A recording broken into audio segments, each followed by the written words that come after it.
जिसने जम के बदमाशी बचपन में ना की हो शांत हो नहीं सकता।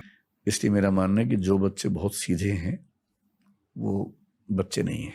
एक बच्चे को ऐसा होना चाहिए कि वो छठी का दूध याद दिला दे पेरेंट्स। तो मैं वैसा ही था, बहुत बदमाश। बदमाश मतलब नॉट इन नेगेटिव सेंस, लेकिन इनडिसिप्लिन करना जितना बच्चे करते हैं वैसा करना, एडवेंचरस, लड़ाइयाँ भी करना, और on the same level stage पे खड़े होना 2000 बच्चों के सामने डिबेटिंग करना। स्कूल का इलेक्शन मैंने लड़ा, जीता।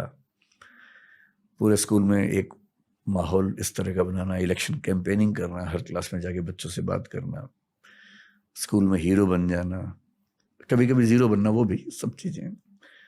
टीचर से बहुत पिटना, कई हजारों बार मुर्गा बनना, वो सब भी किया।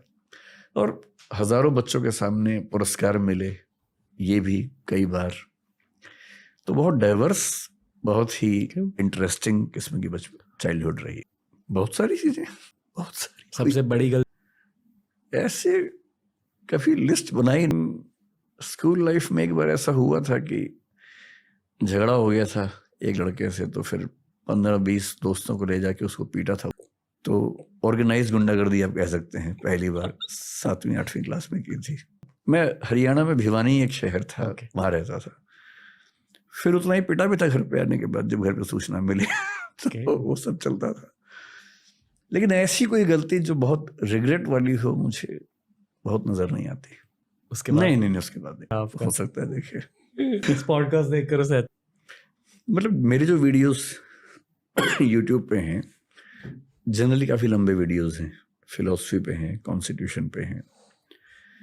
तो एक तो ऐसा ग्रुप है जिसको स्कूल कॉलेज में इन विषयों पर पढ़ने का मौका नहीं मिला और उसको पढ़ के बड़ा अच्छा लगता है। ऐसे मुझे कई लोग मिलते हैं, मैसेज करते हैं। दूसरा, मेरी क्लासेस बहुत सारी हैं जो यूट्यूब पे हैं, उनमें हंसी मजाक बहुत ज्यादा होता है। तो हंसते हंसते कोई इंपॉर्टेंट बात बीच में आ गई, उसकी रील्स बन गई। ऐसे हजारों चैनल्स हैं जो रील्स बनाते हैं, मैं नहीं जानता हूँ कौन है।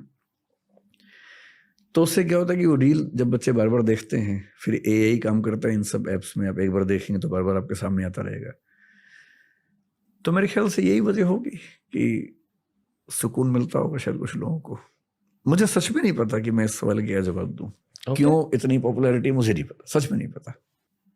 वैसे तो टूटते ही हैं दिल, सबके टूटते हैं। हाँ नहीं, हाँ वैसे तो मतलब 2-3 ऐसे इंसिडेंट्स हैं ही, बड़े इंसिडेंट्स। हाँ, ये अगर कहना हो तो जब मैं 17 साल का था, डीयू में आ गया था मैं 16.5 की उम्र में।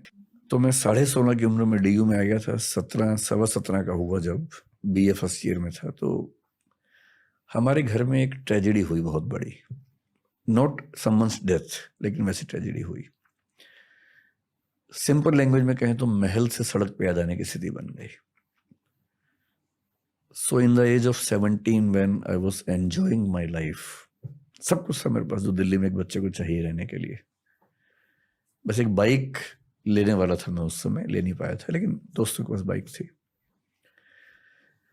उस समय अचानक ऐसा हुआ कि ये चीजें सब खत्म हो गई घर में, और फिर मुझे अपने पेरेंट्स और सबको सपोर्ट करने के लिए सेल्समैन की नौकरी करनी पड़ी। तो मैंने ग्रेजुएशन का अपना पूरा बाकी टाइम सेल्समैन की जॉब करते हुए निकाला। कैलकुलेटर्स बेचता था मैं, फिर प्रिंटिंग कार्ड्स बेचता था। मतलब प्रिंटिंग की एक सेटअप था, उसमें ऑर्डर्स लाना, प्रिंटिंग करवाना, सप्लाई करना, वो सब करता था। वो 2 साल बहुत टफ थे। ज्यादा टफ ये नहीं था कि मैं काम कर रहा हूँ, वो तो ठीक है, बच्चे तो फ्लेक्सिबल होते ही हैं। अपने पेरेंट्स को बहुत अच्छी कंडीशन से अचानक बहुत खराब कंडीशन में आते हुए देखना, जहाँ सर्वाइवल भी एक क्राइसिस हो, रिस्क बहुत सारा, डेंजर बहुत सारा हो, वो बड़ा टफ था। लेकिन मैं अपने पेरेंट्स को हमेशा कहता रहा, अब तो मेरी माँ नहीं है, 4-5 साल पहले उनकी मृत्यु हो गई। उनको हमेशा गिल्ट रहा कि हम जब बच्चों का करियर बनने का टाइम था, हम 3 भाई हैं, मैं उस समय 17 का था, दूसरे भैया 18+ के थे, बड़े भैया 20 के थे। तो जिस स्टेज में करियर बनता है सब बच्चों का, ठीक उस समय क्राइसिस आया। तो मैंने अपने पेरेंट्स को कई बार ये बात समझाई बाद में कि सुविधाएं तो हर पेरेंट देता है, आप भी दे ही रहे थे, और उस क्राइसिस ने हमें जितना सिखाया उतना किताबें और स्कूल और कॉलेज कभी सिखा नहीं सकते थे. So that was the turning point, first turning point in my life, big turning point, जिसमें फिर मुझे ये समझ में आ गया कि कुछ भी हाथ से निकल जाए डरने की जरूरत नहीं है. लगता है हम लोग 1500 लोगों की टीम है and we are doing good, पर अब डर नहीं लगता है मुझे उन सब बातों से. सेकंड टर्निंग पॉइंट मैं कह सकता हूँ जिंदगी में तब आया जब मेरी माँ की मृत्यु 5 साल पहले हुई. वो इमोशनल सेटबैक बहुत बड़ा था मेरे लिए, जो मेरी सेल्फ इवेल्युएशन को उसने ध्वस्त कर दिया. मैं फील करता था कि मैं बहुत मजबूत इंसान हूँ और मुझे बहुत फर्क नहीं पड़ता इन चीज़ों से, लेकिन मुझे फर्क पड़ा, बहुत ज़्यादा पड़ा. मुझे कंफर्टेबल होने में 6 महीने से 12 महीने का समय लगा. एक आध महीना तो ये था कि मैं उस मुद्दे पर बात ही नहीं कर पा रहा था, बोल ही नहीं पा रहा था एक सेंटेंस भी, जबकि मैं ऐसा खुद को नहीं मानता था. बाकी काम की दुनिया में छोटे मोटे सेटबैक होते हैं. 3-4 साल पहले ऐसा हुआ कि हमारे टीचर्स के ग्रुप ने मुझे छोड़ के सबने एक साथ छोड़ दिया अचानक, और ऐसा लगा कि बहुत बड़ा क्राइसिस है, लेकिन मैनेज हो गया आराम से. We got even better teachers and हमने ये भी समझा कि कोई सिस्टम का रन करना किसी इंडिविजुअल पे ना डिपेंडेंट होता है, ना होना चाहिए. So we started developing systemic approach. Yes, तो अब हम सिस्टमिक अप्रोच पे काम करते हैं. 1500 लोग हैं, I am one of them, and we believe in making the system robust and strong. तो अब इंडिविजुअल सेंट्रिक सिस्टम, जैसे ब्यूरोक्रेसी में होता है, इंडिविजुअल सेंट्रिक नहीं होता है, ठीक वैसे हमारे सिस्टम वैसा है. So now we are even stronger than before. Problem है, इस पर अगर आपको इंटरेस्ट हो तो एक सिगमंड फ्रॉइड के स्टूडेंट थी नैन्सी कोडोरो, उनको पढ़िए. उनका थीसिस है, उसका नाम है the male inexpressive. Males do not have the capacity of expressing their emotions. वो छुपाते हैं ऐसा नहीं, उनकी वो कैपेसिटी बचपन में खत्म हो जाती है. पूरा उन्होंने कहानी बताई. कहानी ये बताई कि जब बच्चा 6-7 साल का होता है, आप देखेंगे जब बच्चा पैदा होता है, बेटा हो या बेटी हो, माँ के साथ चिपक के सोता है. उसको माँ के साथ बड़ा सुकून मिलता है, उसको लगता है कि यही मेरा संसार है, क्योंकि माँ उसकी सभी ज़रूरतें पूरी करती है, तो उसको कंफर्ट लगता है वहाँ. फादर के साथ अच्छा लगता है, पर फादर के साथ लंबे समय का कंफर्ट नहीं है, वो कुछ मिनट का है, कुछ समय मतलब एंजॉय करने का है, लेकिन लॉन्ग टर्म इन्वॉल्वमेंट में हमेशा माँ पसंद आती है. अब 6-7 साल या 8 की उम्र के बाद क्या होता है कि बेटे को हम माँ से अलग करने लगते हैं, कि अलग कमरे में सो, दूर सो. और वो हर कल्चर की जरूरत है ताकि बेटे के मन में कुछ ऐसी फीलिंग्स ना आने लगे, क्योंकि वो बड़ा होने वाला है. बेटी को वो दिक्कत नहीं आती है, तो माँ और बेटी जिंदगी भर एक साथ सो भी सकती हैं, हर तरह की बात कर लेती है, क्योंकि माँ के जीवन के अनुभव और बेटी को जो अनुभव होंगे किशोरावस्था के बाद वैसे ही सेम होने वाले हैं. तो बच्ची माँ से ही बात करेगी. बेटा भी किशोर होगा, पर बेटा माँ से बात नहीं कर पाएगा, और बेटे और बाप में तो और कम बात होती है. तो जो बेटा नाम का जो प्राणी है ना घर के अंदर, वो इमोशनली बहुत अकेला है. वो जब बड़ा होता है तो वो अपनी बातें, specially the changes in body जो उसको फील होते हैं, बाप से तो वो कोई बात नहीं कर पाता, तो ये तो क्या ही करेगा. माँ भी इन मामलों में थोड़ा सा पर्दा रखती है बेटे के साथ, बेटी के साथ नहीं रखती है. बहन से कैसे बात करे इस तरह की. भाई अगर है बराबर उम्र का तो शायद कर ले, पर बहुत कम घरों में भाइयों में दोस्ती वाला संबंध होता है. आमतौर पे वहाँ वो सम्मान और रिस्पेक्ट वो हावी हो जाता है. इसलिए 13-14 साल के लड़के के पास कोई चारा नहीं है सिवाय इसके कि वो अपने दोस्तों से बात करे. दोस्त भी उतने ही अकेले हैं अपने अपने घर में, सही किसी को नहीं पता है, तो कहीं कहीं से वो ज्ञान चुराते हैं, आपस में शेयर करते हैं, गैंग बनाते हैं अपना. और क्योंकि घर के अंदर से वो इमोशनल स्टेबिलिटी उनको नहीं मिलती है, सपोर्ट नहीं मिलती इन मामलों में, तो लड़के, मतलब नैन्सी कोडोरो जो बता रही है, मैं उनकी बात बता, एक विद्रोह के भाव में रहता है कि मुझे मेरी माँ ने मुझसे अलग कर दिया और मैं अपनी बहन की तरह माँ के साथ नहीं रह पाता हूँ. तो घर की दुनिया से डिटैच होके बाहर की दुनिया में सुकून ढूंढता है. इसलिए आप देखेंगे जनरली लड़कों के लिए पैसा, रुतबा, पावर, बड़ा घर, बड़ी गाड़ी, इसकी जितनी वैल्यू है जनरली लड़कियों के लिए नहीं होती है. क्योंकि वो घर के माहौल में अपनी माँ के साथ, पापा के साथ जितना सुकून उनको मिलता है, तो इनके लिए सफलता के मायने जनरली अलग रहते हैं। वो सफलता प्यार मोहब्बत में ज़्यादा देख पाती हैं। इसलिए आप फिल्मों में देखेंगे जब लड़के लड़की मिलते हैं तो लड़की क्या बोलती है, एक छोटा सा घर हो, तुम रहो मैं रहूं। लड़का ऐसी बात आमतौर पर नहीं बोलता है। उसका सपना छोटा घर नहीं है, उसका सपना केवल तुम रहो मैं रहूं नहीं, उसका सपना है कि एक महल हो, जाकर हो, 20 गाड़ियां हो, क्योंकि वो खुद को साबित करना चाह रहा है बाहर की दुनिया में। और लड़की, सभी नहीं, जनरली लड़कियों के लिए सुकून का बिंदु है घर, परिवार, दोस्तों का समूह, एक छोटा समूह जहां इमोशंस आपस में शेयर हो जाएं, न कि ऑब्जेक्ट से वो अपने आप को डिफाइन करें। और ये इसकी जड़ है बचपन का वो अनुभव जब बेटे को माँ से अलग किया जाता है। So Nancy Chodorow has beautifully written the book titled the male inexpressiveness. आदमियों के लिए बहुत मुश्किल तो ये है कि किसी के दुख में हंसे बिना कैसे रहें। इसलिए कहीं किसी की डेथ हो जाए, आप बिहेवियर देखिए आदमी और औरत का वहां पर क्या है। महिलाएं जब जाती हैं, आराम से बात कर रही हैं, एक और महिला आई, सब मिलकर रोती हैं जी, एकदम ऑर्केस्ट्रा की तरह से। वो जो महिलाएं शांति से बैठ के बात कर रही हैं, एक की और आती, सब कैसे रोने लगती है मैं नहीं समझ पाता, क्योंकि उनका अपने इमोशंस पे ऐसा कैसे कंट्रोल है। सब रोई 5-7 मिनट, फिर वो 7वीं महिला भी चुप हो गई, फिर बात होने लगी, फिर 8वीं जब भी आएगी फिर 8 और रोएंगे उसके बाद। बहुत पता नहीं कैसे मैनेज होता है। अच्छा, आदमी लोगों को आप वहां देखेंगे में जब जाते हैं, 1-8 मिनट हाथ रख के बहुत बुरा हुआ, बहुत बुरा लग रहा है। जिसको बुरा लग रहा है, जिसको दुख हुआ, बोलेगा हाँ कोई बात नहीं, हो जाता है। फिर वो जाके बैठ जाएंगे, आंसू तो भूल ही जाइए आप।